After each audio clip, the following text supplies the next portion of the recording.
Now we are going to learn about radio communication. Okay, the first topic is communication system. ഓരോ communication സിസ്റ്റത്തിലും മെയിനായിട്ട് 3 ഘടകങ്ങളാണ് ഉണ്ടാകുക. The first one is transmitter, the second one is transmission channel, the third one is receiver. ഒരു example പറയുകയാണെങ്കിൽ, നമ്മൾ ഒരാളോട് സംസാരിക്കുന്ന സമയത്ത് സംസാരിക്കുന്നയാൾ ട്രാൻസ്മിറ്ററും അത് കേൾക്കുന്നയാൾ റിസീവറും, ഇതിനിടയിലുള്ള എയർ എന്ന് പറയുന്ന മീഡിയം ഒരു ട്രാൻസ്മിഷൻ ചാനലുമായി ആക്ട് ചെയ്യും. വേറൊരു എക്സാമ്പിൾ പറയുകയാണെങ്കിൽ, റേഡിയോ അറിയാം, അവരുടെ റേഡിയോയുടെ ഓഫീസിൽ നിന്ന് അവർ സിഗ്നൽ ട്രാൻസ്മിറ്റ് ചെയ്യും. അത് എയറിലൂടെ വന്ന് റേഡിയോയിലെ റിസീവർ അത് ആക്സസ് ചെയ്യും, ആ സിഗ്നലിനെ ഓഡിയോ സിഗ്നലായി കൺവേർട്ട് ചെയ്യും. മൊബൈൽ ഫോണിൻ്റെ കേസിലും അതുപോലെ തന്നെയാണ്. നമ്മൾ സംസാരിക്കുമ്പോൾ ആ മൊബൈൽ ഫോൺ ആ സൗണ്ട് വേവ്സിനെ ഇലക്ട്രോമാഗ്നറ്റിക് വേവായി കൺവേർട്ട് ചെയ്ത് ടവറിലേക്ക് ട്രാൻസ്മിറ്റ് ചെയ്യും.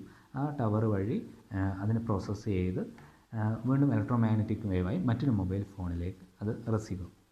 അപ്പോൾ നമ്മൾ ആലോചിക്കേണ്ടത്, ഒരു കമ്മ്യൂണിക്കേഷൻ സിസ്റ്റത്തിന് ബേസിക്കായിട്ട് 3 പാർട്ടാണ് ഉണ്ടാവുക: ട്രാൻസ്മിറ്റർ, ട്രാൻസ്മിഷൻ ചാനൽ, റിസീവർ. ഈ ട്രാൻസ്മിഷൻ ചാനലിനെ പറ്റി പറയുകയാണെങ്കിൽ, ഇപ്പം ലാൻഡ് ഫോണിൻ്റെ കേസിൽ അത് ചാനൽ എന്ന് പറയുന്നത് വയറിലൂടെയാണ്. അതേപോലെ മൊബൈൽ ഫോണിൻ്റെ കേസിൽ വയർലെസ് ആണ്. അപ്പോൾ ട്രാൻസ്മിഷൻ ചാനൽ പലതരത്തിലുണ്ട്. ഇതേപോലെ ട്രാൻസ്മിറ്ററും റിസീവറും ഒക്കെ പലതരത്തിലുള്ള ട്രാൻസ്മിറ്ററും റിസീവറും ഉണ്ട്. അടുത്തതായി നമ്മൾ പഠിക്കാൻ പോകുന്നത് മോഡുലേഷനാണ്. What is a modulation? Modulation is defined as the process of combining a low frequency signal with a high frequency carrier wave.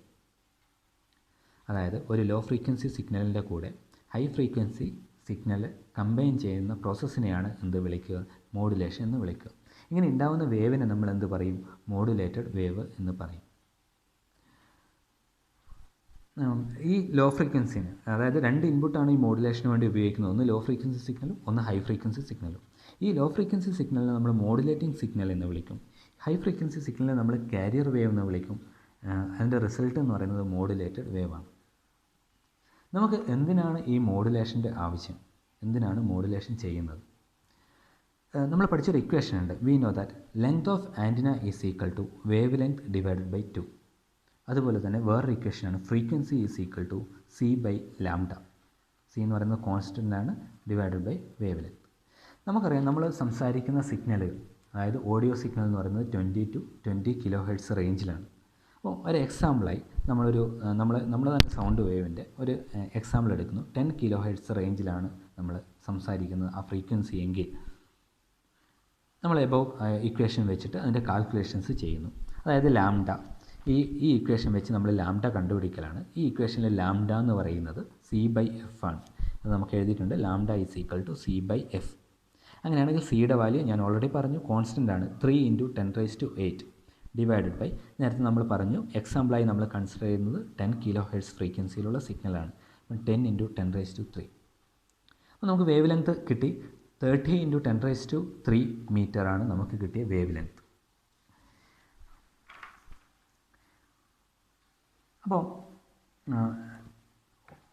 നമ്മൾ അതിൽ തന്നെ പഠിച്ചിട്ടുണ്ട്, ലെങ്ത് ഓഫ് ആൻറ്റിന എന്ന് പറയുന്നത് ലാംഡ ബൈ 2 ആണ്. നമുക്ക് ഓൾറെഡി ലാംഡ 30 × 10⁻3 മീറ്റർ കിട്ടി. അങ്ങനെയാണെങ്കിൽ L is equal to lambda by 2, that is equal to 30 × 10⁻3 metre divided by 2, that is equal to 15 × 10⁻3, that is 15 kilometre ആണ് എന്ത് വേണ്ടത്? ഈ ഒരു സൗണ്ട് വേവ് ട്രാൻസ്മിറ്റ് ചെയ്യാൻ വേണ്ട ആൻറ്റിനയുടെ ലെങ്ത്. അത് പ്രാക്ടിക്കലി പോസിബിളായിട്ടുള്ളൊരു കാര്യമല്ല. 15 കിലോമീറ്റർ ലെങ്ത്തുള്ള ആൻറ്റിന നമ്മൾ എവിടെ ഇതുവരെ കണ്ടിട്ടില്ല. അപ്പം അതാണ് മോഡുലേഷൻ്റെ കുറച്ച് അഡ്വാൻറ്റേജസിൽ വരുന്നത്. ഈ മോഡുലേഷൻ നമുക്ക് കാണാം, ഓരോന്നായി കാണാം. Modulation reduces the size of antenna. അപ്പം ഇങ്ങനെ മോഡുലേഷൻ ചെയ്യുന്നത് കൊണ്ട് എന്ത് സംഭവിക്കുന്നത് വെച്ചാൽ, ഈ 10 kHz ഫ്രീക്വൻസി ഉള്ള സൗണ്ട് വേവ് അതിന് എന്ത് ചെയ്യും? അതിനെ ഹൈ ഫ്രീക്വൻസിയിലേക്ക് നമ്മൾ മാറ്റും. അങ്ങനെയാണെങ്കിൽ ഈ ആൻറ്റിനയുടെ ലെങ്ത് നമുക്ക് കുറച്ച് കൊണ്ടുവരാൻ പറ്റും. ഒന്നും കൂടെ പറയാം. Modulation reduces size of antenna അല്ലേ? നേരത്തെ കാൽക്കുലേഷൻ പ്രകാരം നമ്മൾ 10 kHz ഫ്രീക്വൻസിയിലുള്ള ഒരു സിഗ്നൽ എടുത്തപ്പോൾ നമുക്ക് ആൻറ്റിനയുടെ സൈസ് നമുക്ക് വേണ്ടത് 15 കിലോമീറ്റർ ലെങ്ത് ആയിരുന്നു വേണ്ടത്. മോഡുലേഷൻ ചെയ്യുന്നത് കൊണ്ട് എന്താ സംഭവിക്കുന്നത്? ഈ ലോ ഫ്രീക്വൻസി സിഗ്നലിനെ നമ്മൾ എന്ത് ചെയ്യും? ഹൈ ഫ്രീക്വൻസി സിഗ്നലായി മിക്സ് ചെയ്യും. അങ്ങനെ നമുക്കൊരു ഹൈ ഫ്രീക്വൻസി സിഗ്നൽ നമുക്ക് മോഡുലേറ്റഡ് വേവായി കിട്ടും. അപ്പോൾ ഫ്രീക്വൻസി കൂടുന്ന സമയത്ത് നമുക്കറിയാം ഈ ലാംഡയുടെ വാല്യൂ കുറയും. അങ്ങനെ ലാംഡയുടെ വാല്യൂ കുറഞ്ഞു കഴിഞ്ഞാൽ ലെങ്ത് ഓഫ് ആൻറ്റിനയും കുറയും. അപ്പോൾ മോഡുലേഷൻ ചെയ്യുന്നതുകൊണ്ട് ആൻറ്റിനയുടെ ലെങ്ത് കുറച്ച് കൊണ്ടുവരാൻ പറ്റും. ഇനി അടുത്തത്, ഫ്രീക്വൻസി കൂടുന്നതിനനുസരിച്ച് it helps four long distance transmission. കൂടുതൽ ദൂരത്തിലേക്ക് നമുക്ക് ട്രാൻസ്മിറ്റ് ചെയ്യാൻ പറ്റും. നമുക്കറിയാം ഇന്ന് ഓരോ ഡിസ്ട്രിക്റ്റിലും ഒക്കെയാണ് FM സ്റ്റേഷൻ അവൈലബിൾ ആണ് അല്ലേ. അപ്പം ഒരു ഓഡിയോ സിഗ്നലോ അല്ലെങ്കിൽ അവിടുത്തെ RJ പറയുന്ന അവരുടെ സൗണ്ട്, അവർ സംസാരിക്കുന്നതൊക്കെ നമുക്ക് എന്ത് ചെയ്യുന്നു, 50 കിലോമീറ്റർ അല്ലെങ്കിൽ അതിന് മുകളിലുള്ള ഡിസ്റ്റൻസിലേക്ക് നമുക്ക് ഇത് ചെയ്യുന്നുണ്ട്, സൗണ്ട് റിസീവ് ചെയ്യാൻ പറ്റുന്നുണ്ട്. അപ്പം ഇങ്ങനെ മോഡുലേഷൻ ചെയ്യുന്നത് കൊണ്ട് നമുക്ക് എന്ത് ചെയ്യാൻ പറ്റും, ഈ സൗണ്ട് വേവ്സിനെ അല്ലെങ്കിൽ നമുക്ക് ലോങ് ഡിസ്റ്റൻസിലേക്ക് ട്രാൻസ്മിറ്റ് ചെയ്യാൻ പറ്റും. മൂന്നാമത്തെ അഡ്വാൻറ്റേജ്, മോഡുലേഷൻ ചെയ്യുന്നതുകൊണ്ട് noise and interference effect reduces. മറ്റ് സിഗ്നലുകളുടെ മിക്സിങ്ങും മറ്റും നമുക്ക് റെഡ്യൂസ് ചെയ്യാൻ പറ്റും എന്നുള്ളതാണ് ഈ ഒരു പോയിൻ്റ് കൊണ്ട് പറയുന്നത്. നാലാമത്തെ പോയിൻ്റ് എന്ന് പറയുന്നത്, several signal can be transmitted through same channel. ഒരു ചാനലിലൂടെ നമുക്ക് കുറേ സിഗ്നലുകൾ ട്രാൻസ്മിറ്റ് ചെയ്യാൻ പറ്റും. അപ്പോൾ അതിന് നമുക്കൊരു എക്സാമ്പിൾ പറയാം. എന്താണെന്ന് വെച്ചാൽ, നമുക്കറിയാം ഇന്ന് കണ്ണൂർ ജില്ലയിൽ നമുക്ക് 3-4 FMകളുണ്ട് അല്ലേ.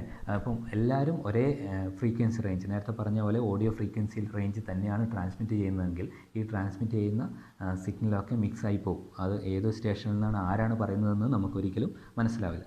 പക്ഷേ നമ്മൾ മോഡുലേഷൻ ചെയ്യുന്ന സമയത്ത് കരിയർ വേവിൻ്റെ ഫ്രീക്വൻസിയിലേക്കാണ് നമ്മുടെ സിഗ്നൽ മാറുക.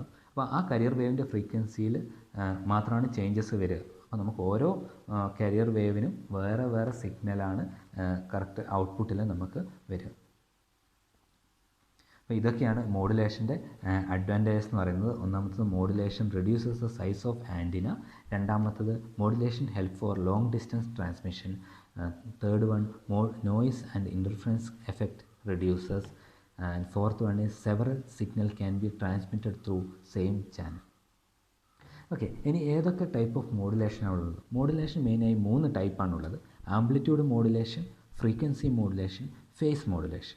നമ്മുടെ സിലബസ് പ്രകാരം നമുക്ക് 2 മോഡുലേഷനാണ് പഠിക്കാനുള്ളത്: ആംപ്ലിറ്റ്യൂഡ് മോഡുലേഷനും ഫ്രീക്വൻസി മോഡുലേഷൻ.